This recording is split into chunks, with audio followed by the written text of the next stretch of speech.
देखो विहान, किडनैपिंग के केस में शायद बच भी जाओ, लेकिन अगर तुमने किसी की जान के साथ खेलने की कोशिश की तो मुझे इस बंदूक की गोली को तुम्हारे शरीर में उतारने में 1 सेकंड भी नहीं लगेगा। ये सुनकर विहान की हालत पतली हो गई थी और वो चुपचाप हाथ खड़े करके खड़ा हो गया। कल्याणी भी अपने परिवार के बाकी लोगों को लेकर वहाँ पहुँच गई थी। ऑफिसर अवंतिका विहान को हथकड़ियाँ पहना ही रही थी कि तभी मैम्बो अंकल ने कहा, ऑफिसर अवंतिका रुको, आप विहान को ऐसे नहीं ले जा सकती। मैम्बो अंकल की बात सुनकर वहाँ मौजूद सभी लोग हैरान हो गए थे, लेकिन विहान के चेहरे पर एक हल्की सी मुस्कान लौट आई थी। 1 घंटे बाद कार्तिक होटल प्राइम स्टार में अपने ऑफिस में बैठा था।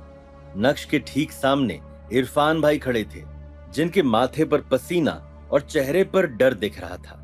कार्तिक अपनी चेयर से उठा और इरफान भाई को एक लात मारते हुए बोला, नीचे झुको, घुटने टेको। बस भी करो कार्तिक, ये मैटर तो मैं कब का खत्म भी कर चुका हूँ। इरफान भाई आप खड़े हो जाइए। मालिक, मैं अंधा था, मुझसे गलती हो गई, प्लीज मुझे माफ कर दीजिए। माफ तो मैं आपको पहले ही कर चुका हूँ, लेकिन आपको मेरे लिए एक काम करना होगा। आज से आपको नवीन जावेरी के ऊपर पूरी नजर रखनी होगी। वो क्या करता है, कहाँ जाता है, किससे मिलता है, उसकी एक एक इंफॉर्मेशन चाहिए मुझे। बिल्कुल मालिक, आपके लिए तो कुछ भी। थैंक यू, आपने मुझे काम दिया। इरफान भाई बहुत ग्रेटफुल फील कर रहे थे, लेकिन नक्श ने उन्हें कोई जवाब नहीं दिया और इसी के साथ नक्श ऑफिस से बाहर निकल गया। 2 दिन बाद नक्श सूरत की सबसे बड़ी रेसिडेंशियल बिल्डिंग में मौजूद था। उसने अपने माथे से पसीना पोंछा मेन रिसेप्शन हॉल की तरफ बढ़ने लगा। Hello sir, how can I help you? मुझे एक घर खरीदना है। सॉरी, अभी हम लंच कर रहे हैं। अगर आपको घर खरीदना है तो वहां पर सारे ब्रोशर्स रखे हैं, आप उन ब्रोशर्स को चेक कर सकते हैं। Lunch time? अगर लंच चल रहा है तो फिर आप मुझे रिसीव क्यों करने आई? आई एम सॉरी सर, लेकिन अभी हम लंच ब्रेक पर हैं और यहाँ पे सस्ते से भी सस्ता घर करोड़ों रुपए का है और मुझे नहीं लगता कि आप उस घर को खरीदने की औकात रखते हैं। इसलिए अगर आप यहाँ सिर्फ टाइम पास के लिए आए हैं तो यहाँ से जल्दी निकल जाइए। नक्श, तुम यहाँ क्या कर रहे हो?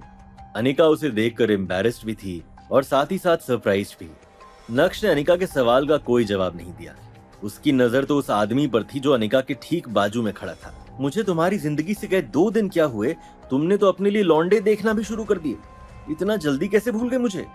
अनिका, क्या कहा तुमने? ये नक्श है, वो तुम्हारा यूजलेस हस्बैंड। उस आदमी का नाम प्रेरक मोदी है। ये एक परफेक्ट सन इन लॉ है जिसे चित्रा ने कल ही अनिका के लिए पसंद किया है। जब उस फीमेल स्टाफ मेंबर ने प्रेरक को देखा तो वो तुरंत ही प्रेरक की ओर बढ़ी और मुस्कुराते हुए बोली, मैनेजर सर, आप इधर क्या कर रहे हैं? अरे कुछ नहीं, मैं बस मिस अनिका को हमारा घर दिखा रहा था। तुम अपना काम कंटिन्यू करो, तुम्हें मेरे लिए परेशान होने की जरूरत नहीं है। अरे तुम अभी तक यहीं खड़े हो? अगर तुम यहां से नहीं गए तो मुझे सिक्योरिटी को बुलाकर तुम्हें बाहर फेंकवाना होगा। हालांकि नक्श का ध्यान तो पूरी तरह से अनिका में ही फंसा हुआ था। नक्श को बुरा लग रहा था। भले ही उन दोनों के बीच इतनी नजदीकियां नहीं थी, लेकिन इतनी दूरियां भी नहीं थी कि 2 दिन के अंदर ही अनिका किसी और मर्द के साथ घूमे, और यहाँ तो वो घर देखने आई है। नक्श, तुम गलत मत समझो, ये सब तो मम्मी जी की वजह। मैं समझ गया। अभी स्टाफ सिक्योरिटी को कॉल करके बुलाने ही वाला था जिससे नक्श को बाहर निकाला जा सके, लेकिन तभी प्रेरक ने उन्हें यह करने से रोका। अचानक से उसके दिमाग में एक ख्याल आया। उसने सोचा कि क्यों ना नक्श का इस्तेमाल करके अपने सक्सेस का शो ऑफ किया जाए। तुम नक्श हो, राइट? चित्रा आंटी ने तुम्हारी सिचुएशन के बारे में बताया, लेकिन मुझे यह समझ में नहीं आया कि अनिका ने तुमसे शादी की या फिर तुमने अनिका से शादी की। तुम्हें इससे क्या मतलब है कि मैंने मेरी बीवी से शादी की या फिर मेरी बीवी ने मुझसे? क्या तुम्हें मुझसे जलन हो रही है? मैंने आज तक तुमसे ज्यादा शेमलेस इंसान अपनी लाइफ में कभी नहीं देखा। अनिका तुम्हें जल्दी से जल्दी डिवोर्स दे देगी, इसलिए आगे से यहाँ पर दिखाई मत देना। मैं तुम्हें अनिका के आसपास भी नहीं देखना चाहता हूँ। जब नक्श ने ये सब सुना तो उसके एक्सप्रेशंस भयंकर से भयंकर रूप ले चुके थे। और क्यों नहीं लेते? नक्श ने अनिका को डिवोर्स नहीं दिया था, तो इस हिसाब से वो अभी भी उसकी बीवी थी। घर खरीदना है? Is that a joke? क्या तुम्हें लगता है कि तुम यहाँ घर खरीदने के लायक हो? मैं लायक हूँ या नहीं, इससे तुम्हें क्या मतलब है? क्या तुम यहाँ के मैनेजर हो?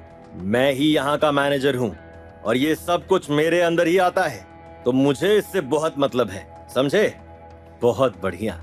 ये बोलते हुए नक्श ने ऊपर से नीचे तक प्रेरक को देखा और उसके बाद अपना फोन बाहर निकाला और किसी को कॉल करने लगा। उसी समय प्राची ने अचानक से अनिका को देखा और उसके कदम अनिका की ओर बढ़े। अनिका, तू यहाँ क्या कर रही है? इससे पहले कि प्राची अपनी बात कह पाती, अचानक से उसकी नजर नक्श पर गई, जो किसी से कॉल पर बात कर रहा था। अचानक से उसके एक्सप्रेशंस बदल गए। नक्श जीजू। अनिका, ये कौन? ये मेरी बेस्ट फ्रेंड है, बिल्कुल मेरी बहन की तरह। मैं अनिका का बॉयफ्रेंड हूँ, तुम मुझे आज से जीजू बोल सकती हो। ओ हेलो, तुम अपने आप को समझते क्या हो? क्या तुम हमारी अनिका के लायक भी हो? मेरे जीजू सिर्फ और सिर्फ नक्श हैं, हमारे रास्ते में मत आना। क्या प्राची के जोरदार स्टेटमेंट से उड़ने वाले थे सबके होश?